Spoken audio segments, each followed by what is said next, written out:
Get ready to interact with people in the know in today's edition of Church Alive. Babalik po ang Family Rosary Crusade at nandito tayo sa ating paboritong segment dito, ang Church Alive. Tayo nakikinig ng radyo, nanonood ng TV, araw-araw. Ngayon, sa panahong ating tinitirhan ngayon, sa kasalukuyan, kahit ang simpleng mag-anak ay merong kakayahang manood ng telebisyon o makinig ng radyo. At ang dalawang medyang ito ay masasabing kasama na bilang bahagi ng buhay pamilya. Sa ganitong usapan at sa haba ng aking sinabi, saan lulugar ang pananampalataya? Kasama natin ngayon ang isa sa ating mga paborito na imahe sa telebisyon, lalo na sa newscast. Kinalakhan natin si Angelique Lasso. Angelique, hello, Father Eric, ikaw ha. Nibiro mo naman ako. Finally, tayo magkausap na ng personal. Kasi dati, ako ini-interview niya sa radyo. Oo nga, lalo na nung kayo po'y nasa Santo Niño de Tondo at on patch, Father. Ano nang balita dyan sa inyo? It's nice to be here, Father. Thank you for having me. So, naging mundo mo ang telebisyon, di ba? Ay, of course, pero bago ba Father. telebisyon, radyo muna? Actually, parang nauna talaga ang telebisyon. Tapos nagkaroon ng sumingit ang radyo, pero yung television yung talagang parang mainstay. So, oo, sa newscasting talaga. Pero meron ding opportunity na public service, public affairs, interview. Naalala ko noon di ba hindi ko pa pinanonood si Mel Chanco at si Corina. Ikaw yung nandun. Uy, hindi! Ikaw naman! Father Eric, kasabayan mo ba yun? Magkakasama kami. Kasabayan mo ba yun? Yes, dun sa TV Patrol, yung unang pinakabata yung original batch. Ako yung bunso. Ang nanay doon was Mel Chanco. Ganon. Ang kuya was Noli De Castro. Okay. At ang tito, Kaki ko. O siya yung parang, ninuno namin. Ako yung bunso. Ikaw yung bunso. Oo naman. So, yun yung aming, simulan ng aming programa noon. So, nakita mo ba o naranasan mo ang lakas ng impluwensya ng napakalakas. radyo at TV sa paghuhubog ng mga pananaw? Actually, alam mo, Father, nung panahon na yon, Star News ako noon eh. So, yun ang tawag. Ang mundong ginalawan ko noon mundo ng show business, ano? Showbiz, So, ang mga nakakausap ko, mga artista, ini-interview ko sila sa mga buhay nila. Pero, noon pa man, siguro malalim na talaga yung, ewan ko, sense of mission ko na kailangan may makuhang maganda na mensahe ang mga tagapanood dun sa napapakinggan nilang mga celebrities, ano? So, hinahanapan ko lagi ng paraan na maikwento nila yung mga yung pagbabago, yung magandang asal, yung ganyan, para Ikaw personally, ganun meron talaga akong ganong siguro dala Saan ka ba nag-aral? Marami akong pinuntahan. St. Teresa's College Manila ako, nung grade school. Mga sarado na yung mga Nag-Poveda. Ay, oo, Poveda, Father. Sarado na mga isa. Uy, Father, pero bubuhayin uli ang ganun St. ba? Teresa, somewhere in Global City. Oh, beautiful. Yung plano ng mga magandang alumna. formation kasi doon, Father. Hanggang ngayon, kahanga-hanga ang St. Teresa sa Quezon City. Truly, Father. Tapos nag-ano pa ako, Seisen International School sa Japan. Pero mga madre ang aming Handmaids of the Sacred Heart. Tapos nag-Maryknoll ako ng 1 taon, nag-Sophia ng 1 taon, University sa Tokyo. Sa Jesuit? Opo, Jesuit University. At nag-Ateneo ako ng ilang pang taon after that to graduate. So, madami ng talagang formation. Halo-halo nun siya. So, ikaw pala hinubog ng mga konserbatibong paaralang ito tulad ng Ateneo. Oo, truly. Marami pong humubog sa akin. So, may epekto talaga ito. Meron, malaki. Yung sinasabi mo, ganyan. Makikita mo. Yung kinikwento mo.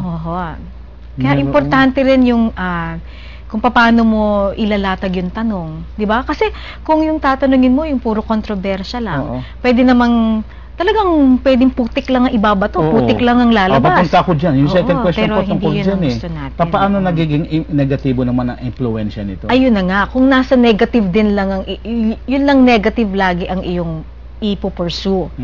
Nasa sa taong nagtatanong, 'di ba? Honestly, ano take mo dun sa mga shows na nagpapakita ng mga yung, di ba may away sa ere ngayon? Oo nga, Parang Jerry Springer na style. Actually, medyo sad. Sad in the way na, kasi kuminsan, di ba sabi natin, may mga bagay na hindi na dapat inilaladlad sa publiko, no? Yung mga away ng pamilya, kung pwede sana, wag na nating ilabas. Pero, kung sa paraan na iyon, magkakaunawaan sila, magkakaintindihan, at magiging magandang halimbawa sa mga nanonood na makakahugot sila ng inspirasyon, baka pwede. Meron siyang saving grace, Father. Ikaw galing ka sa, sabi mo, Star News ka noon. Yung mga chismis. Yun na nga Kaya Father, ayoko na outright chismis no? Kasi kuminsan yung hindi mo na-verify, nabanggit mo yan, iisipin ng tao yun na yung gospel truth. Kaya dapat laging na double check, na triple check mo, at sila yung nagsasabi kung ano yung totoo. Ayan. Pero ngayon, alam mo, dahil nasa Veritas ako, meron pang iba pa palang elemento. Oo, hindi lang pala because yun yung katotohanan, pwede mo nang ilabas.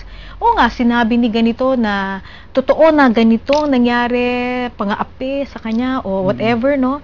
Pero meron pang ibang elemento para bigyan mo siya ng ng pansin para ilabas. Hindi lang because katotohanan. Ikaw siguro nagtaas ng rating ng Veritas. Hindi naman, Father. Natutunan ko rin yan sa mga kasamahang pare sa Veritas. Ano naman yung magagawa natin bilang Katoliko para kontrahen o tugunan itong mga negatibong impluensyang ito sa broadcast media? Actually, kailangan talaga more values formation, more catechism.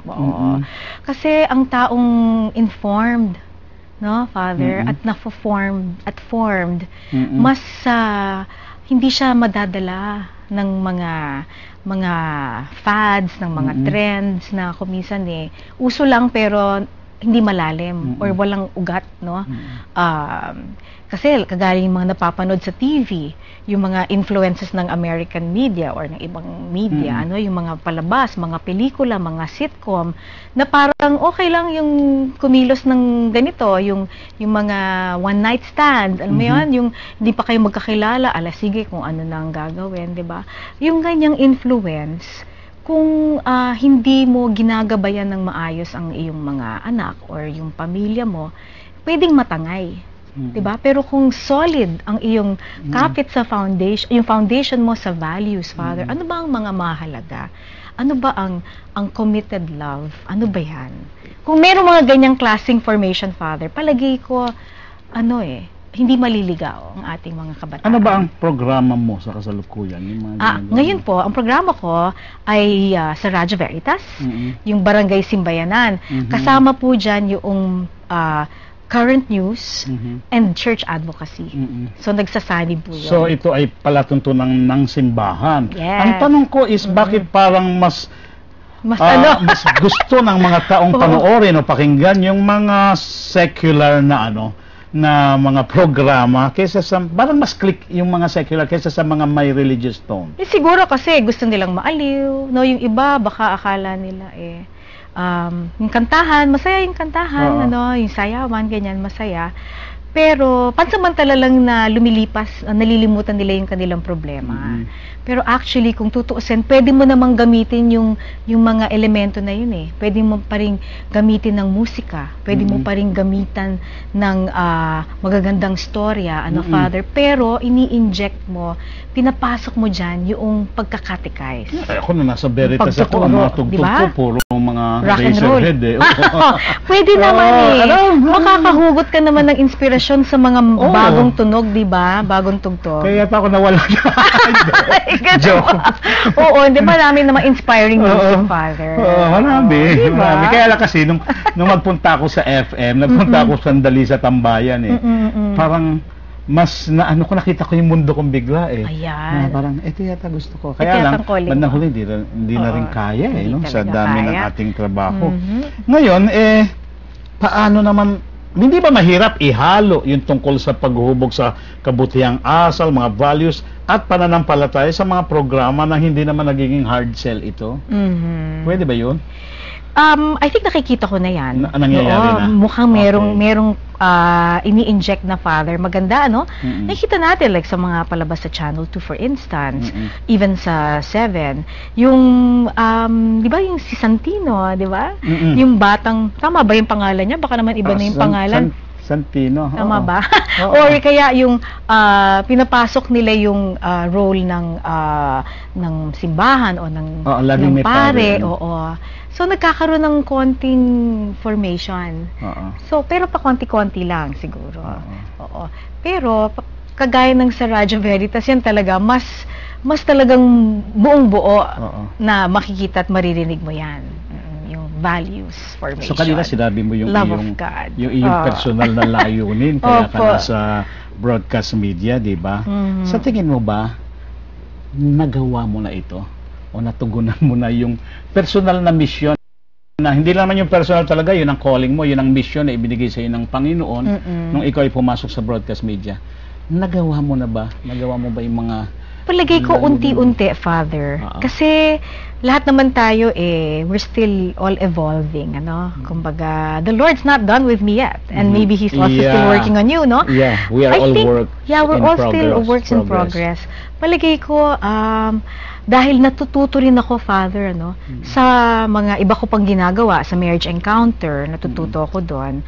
Tapos, sa mga co-hosts kong mga pare, natututo ako sa kanila. So, sa mga natututunan ko na naibabahagi ko, parang lahat kami, ako, tsaka yung audience, lahat nagkakaroon ng growth. And I think, ito favorite ng expression, at the end of the day. Hindi Masyado yata bugbog na yun. Siguro, baguhin na lang natin yung expression. Siguro, pag natulog ka na sa gabi, pag bago ka matulog, nag-thank you ka na, baka pwede mo sabihin, Lord, sana may na-accomplish ako na kinalugod mo.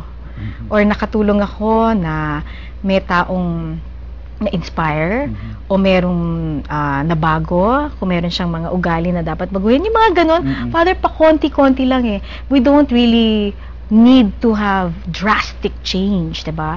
Pwede yung planting seeds, seeds of love. Pwede yun diba? Inspiring Actually, seeds every day, pa konti-konti. Tama yun. And that will bear fruit, I think, by the grace of God. Ayan. Diba? Okay. So, tayo ina-inspire ng ating guest ngayon. Tapos na ba tayo, Oo, Father? tapos na siya. Tapos na tayo? 10 minutes na ba yun? Oo, 15 minutes na yun. Ay, mahaba na pala. Okay, sorry. So, ang daldal kasi nating Oo dalawa. nga, parang diba? hindi mo Ay, natapos bago ako yung magpaalam, questionnaire mo. Hindi, natapos naman. Sige. Ang gusto ko lang sabihin is, bukod doon sa trabaho mo, mahalaga na meron kang ibang pinaghuhugutan ng iyong paghuhubog. Meron kang marriage encounter. Yes, opo, meron talaga. Nagbibigay kami ng Kasi mga you have weekend to- seminars, Father. You have to take some time to deal with this, like to engage in things like this. Kasi Yes. iba sabi nila wala silang time. Oo. Pero Alam sa nyo, mga kasamaan mo sa you ano, make sa time. industriya, yan ang pwede mo ipayo siguro. Yes, I think you have to make time. Oo. Kasi, ito nga yung lagi kong sinasabi. Sana yung mga ginagawa natin, yung mga bagay na hindi lang natin iiwan dito sa mundo, pero yung mga mabibit-bit natin, bit-bitable, Father, someday. Yun. Ayan. Ang sarap, no? Ikaw pala ay nasa renewal. Yes, Father. So, napakaganda at salamat uli sa ating panauhin. Ilang pong paalala bago tayo magpatuloy. Huwag po kayong titinag sa inyong panonood. Huwag kayong gagalaw, huwag kayong hihinga. Babalik po kami. Salamat kay Angelica. Thank you, Father.